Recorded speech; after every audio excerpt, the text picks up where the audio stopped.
We turned our bedroom into a scene straight out of the show Dexter because a small mistake from one project turned into a big problem, which then led to a completely new project. You're probably wondering what the heck I'm talking about, so let's rewind and start from the beginning. It all started 6 months ago when we renovated our primary bathroom. Everything went great and we were able to turn our bathroom from this to this, except one thing. Our plumber made a mistake and had to go through the wall on the back side of our shower so we wouldn't have to rip up the new tile. 5 months later. 5 months later, I was walking around minding my own business when I found a literal mushroom growing out of our baseboards.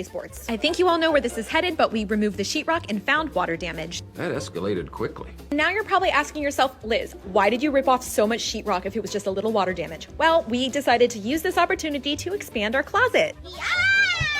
So welcome to the official kickoff of expanding and building our dream closet. We're not only making the closet bigger, but we're gonna be making it way more functional by building custom organizers to maximize every inch of space that we can. Now it's time to frame out the new layout.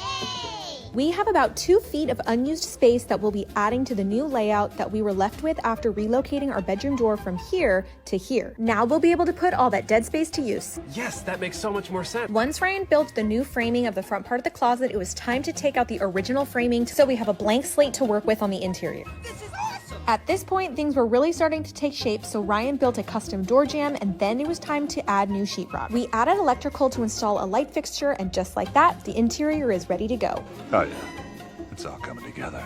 Now it's time for my favorite part, is the interior organizers. I used the IKEA 3D planner to design my layout, but because these units only come in specific sizes, we would have had a lot of unused space. So we decided to custom build some to fit our closet perfectly. It'll be a little more work on the front end, but we'll be saving a lot of money in the process. We're building custom organizers to maximize every inch of space. The back wall will have 3 units, each with top storage, double hanging rods, and bottom shoe racks, and each side will have 2 units, one with drawers, shelves, and accessory storage, and the other will be narrow shelves for shoes and handbags. We started by building a base for all of the organizers and then picked up these melamine panels that we'll be using to make them. We built the right and left units first and the middle unit last to ensure that it was going to be a perfect fit without any wasted space. We secured the cabinets in place and then started on the side units. We made one of these units the exact width as the smallest IKEA PAX wardrobe cabinet so that we can use their drawers and accessory organizers without having to build those ourselves, and I'm so glad that we did because it made this part of the project so much easier. Once those were finished, we added some filler pieces, caulk, and paint. Now we're almost done, but first we need to add the doors and all of the finishing touches. We're finishing this project out with all of the details, and first we're gonna start by staining these wood doors. We have these exact solid wood alder doors throughout our house, and I'm staining them dark walnut to match. I designed them to be French style doors, and I love how they turned out, and I also added this beautiful brass hardware. And now it's time for my favorite part of the whole project, getting everything installed and organized. I took this opportunity to go through all of my clothes and separate my donations before hanging everything on matching hangers. This was a really lengthy process, but now everything is organized and has a place. We added all of the finishing touches like hanging this light fixture, this wardrobe hook, and even added a small rug that matches the rug in our bedroom. So without further ado, here is the final reveal. We've come a long way and I couldn't be happier with the result. I've organized everything by clothing type, cut, and color so things are easy to find, and we even added these jewelry and accessory organizers from IKEA,